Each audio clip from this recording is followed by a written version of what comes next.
शांति।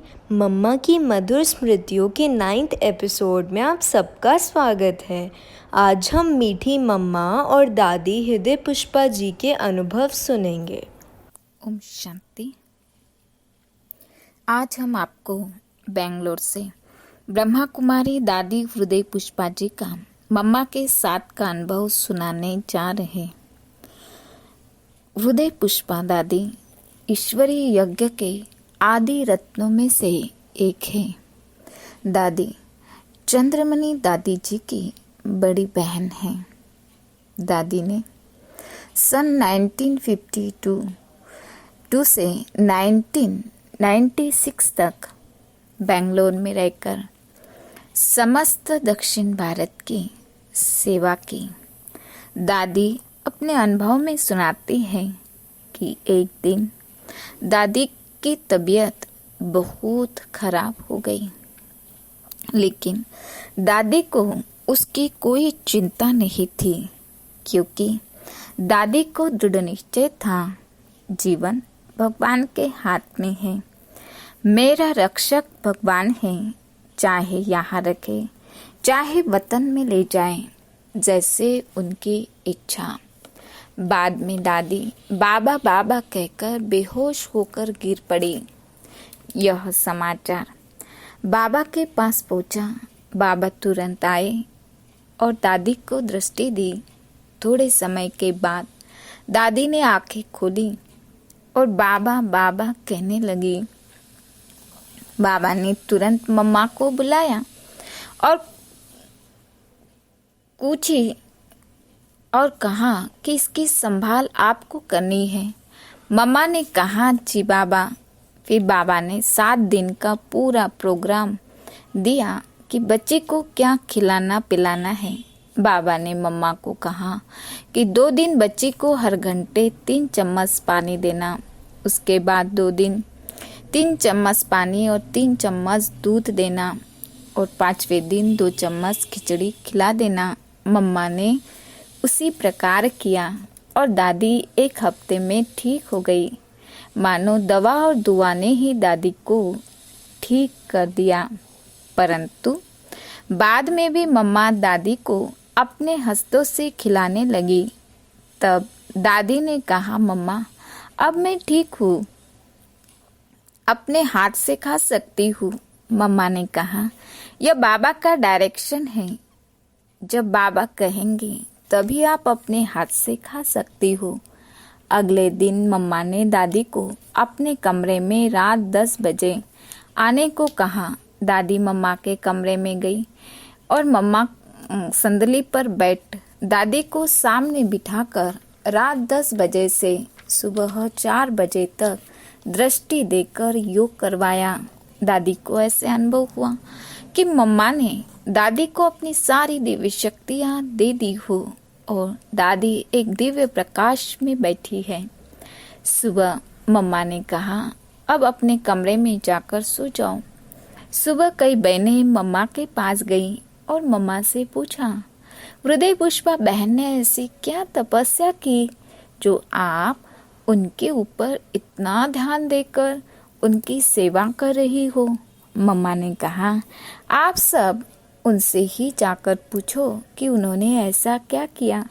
तब सभी बहनें दादी के पास आकर पूछने लगी, आपने कौन सी तपस्या की जो मम्मा ने स्वयं आपकी विशेष सेवा की?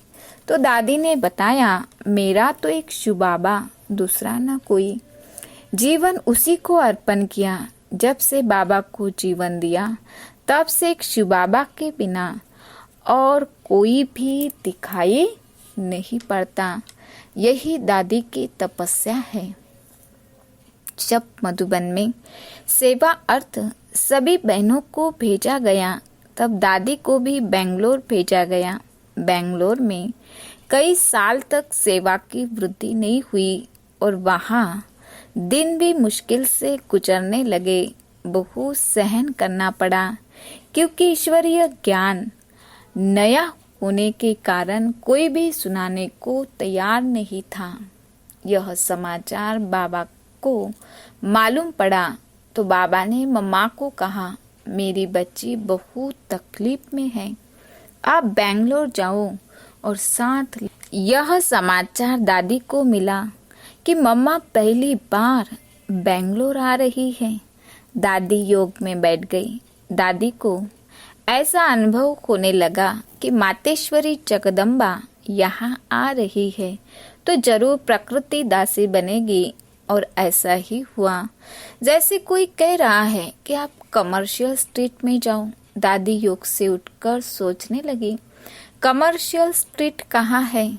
दादी सेंटर से निकलकर चलने लगी, लेकिन कमर्शियल स्ट्रीट में किसको मिलना है यह पता नहीं था। मन से आवाज आई, आगे चलो। दादी आगे चल दी। थोड़ी दूर गई तो देखा एक बड़ा सेठ अपनी दुकान में जा रहा है। तो दादी को अंदर से फिर आवाज आई, इस दुकान के मालिक से जाकर मिलो, यह जगदम्बा का भक्त है। दादी उस दुकान में गई तो दुकान के मालिक से पूछा, माता जी आपको क्या चाहिए? दादी ने कहा, आप जगदम्बा को जानते हो? उसने कहा, हाँ मैं जगदम्बा का भक्त हूँ। तब दादी ने कहा, वह जगदम्बा अभी चैतन्य में है और बेंगलोर आ रही है। यह बात सुनकर सेठ को बड़ा आश्चर्य लगा और कहा, अच्छा यह मेरा सौभाग्य है कि मैं चैतन्य में अपनी इष्ट देवी से मिलूंगा और वरदान लूंगा, आशीर्वाद पाऊंगा, मेरी जन्म जन्मांतर की इच्छा पूरी होगी। फिर सेठ ने कहा कि आपकी बात सुनकर मेरे सामने वह दृश्य आ रहा है कि मैं जगदम्बा से मिल रहा हूँ। दादी ने कहा, जगदम्बा से मिलने के लिए कई लोग उत्कंठित हैं। फिर सेठ ने दादी से पूछा, उसके लिए मुझे क्या करना है बताइए। दादी ने कहा, बहुत लोग उनसे मिलने के लिए आएंगे, इसलिए एक बड़ा हॉल चाहिए, उनके रहने के लिए एक बड़ा बंगला चाहिए। सेठ कहने लगा कि अभी अभी हमारी नई धर्मशाला बनी है, उसका उद्घाटन थोड़े दिन पहले ही हुआ, उसमें रहने का भी प्रबंध है, आप एक बार देख लीजिए। तुरंत सेठ जी ने अपनी कार में दादी को बिठाया और धर्मशाला दिखाने ले गया। दादी ने धर्मशाला देखी तो पसंद आई। धर्मशाला नई थी और उसमें रहने का प्रबंध भी अच्छा था। फिर उसने गेहूं, चावल, घी आदि राशन भी भेज दिया। हर कमरे में चारपाई, बिस्तर आदि लगा दिया। मातेश्वरी जी के कमरे में भी चारपाई, बिस्तर और संदली आदि भी रखकर तैयार किया। अब मम्मा के आने की तैयारी में निमंत्रण छपवाना था। विचार किया तो फिर अंदर से आवाज आई, आगे जाओ। दादी आगे बढ़ी, देखा एक प्रिंटिंग प्रेस है। दादी उसके अंदर गई तो प्रेस के मालिक ने पूछा कि आपको क्या चाहिए। तब दादी ने कहा, जगदम्बा सरस्वती बेंगलोर आ रही है तो हमें निमंत्रण छपवाना है। प्रेस के मालिक ने कहा, आप बताओ, हम छपा देंगे। दादी के मुंह से अंग्रेजी के ऐसे शब्द निकले जो पढ़ा लिखा भी नहीं बोल सकता। वे शब्द थे, Mateshwari Jagdamba is arriving Bangalore. Please have the blessing of complete purity, peace, prosperity for many birth. All are invited. Press के मालिक ने पैसा मांगा, लेकिन दादी के पास कुछ नहीं था। दादी ने कहा, मैं जाकर एक माता को पैसे देकर भेजूंगी, उनके हाथ में आप कार्ड दे देना। अब मातेश्वरी जगदम्बा का स्वागत कैसे करें? उसके लिए हार फूल चाहिए। थोड़े दिन पहले ही एक माली भाई ने कोर्स किया था। उसने कहा, जगदम्बा माँ के लिए जितने भी फूल हार चाहिए उतने मैं लाऊंगा।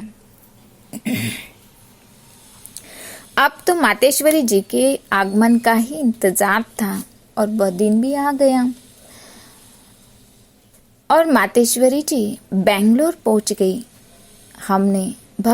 दादी ने भव्य स्वागत किया। सेठ ने मम्मा को देखा तो उसे मनवांचित फल मिल गया हो, वह तृप्त हो गया। मम्मा से कई बड़े बड़े लोग मिलने के लिए आए और मम्मा की वाणी सुनकर आनंदित हुए। ब्राह्मण परिवार भी मिला और सब बहुत खुश हो गए। एक सप्ताह मम्मा बेंगलोर रही। मम्मा के वापिस जाने का दिन आ गया। मम्मा ने दादी को कहा, आपने हमको बाबा का घर नहीं दिखाया।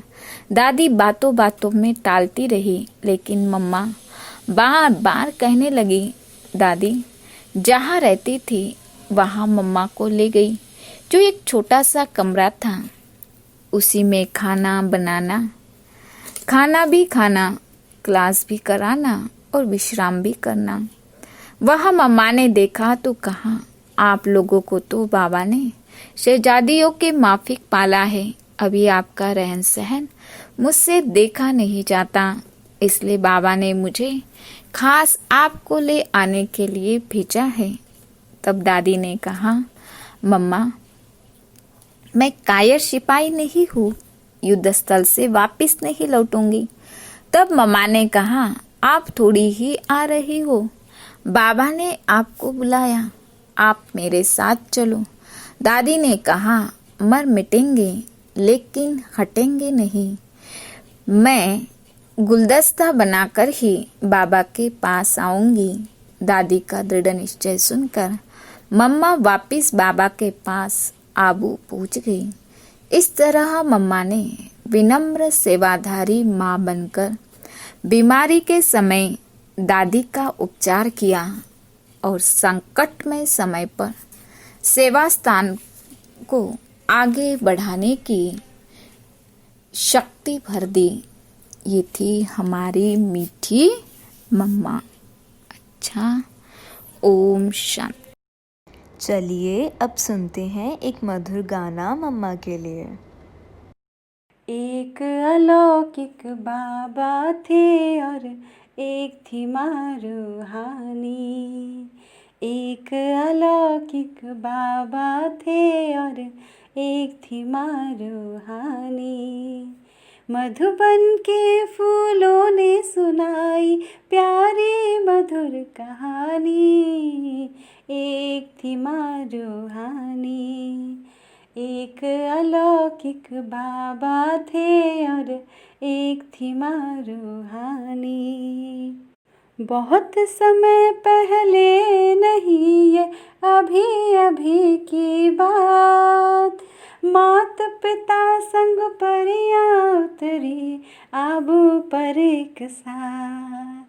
बहुत समय पहले नहीं ये अभी अभी की बात, मात पिता संग परियां उतरी आबू पर एक साथ। सपनों का घर अपनों का था, उनमें चीज़ पुरानी। सपनों का घर अपनों का था, उनमें चीज़ पुरानी। मधुबन के फूलों ने सुनाई प्यारी मधुर कहानी। एक थी माँ रूहानी, एक थी माँ रूहानी। ओम मंडली में आई एक कन्या, नाम था राधे। आ, आ, ओम मंडली में आई एक कन्या, नाम था राधे। कहते जिसको ओम राधे, बनी कृष्ण की राधे। बनी कृष्ण की राधे। बनी कुमारी जगदम्बा माँ, वरदानी कल्याणी। बनी कुमारी जगदम्बा माँ, वरदानी कल्याणी। मधुबन के फूलों ने सुनाई प्यारी मधुर कहानी। एक थी माँ रूहानी। एक अलौकिक बाबा थे और एक थी माँ रूहानी। एक अलौकिक बाबा थे और एक थी माँ रूहानी। मधुबन के फूलों ने सुनाई प्यारी मधुर कहानी। एक थी माँ रूहानी, एक थी माँ रूहानी, एक थी माँ रूहानी।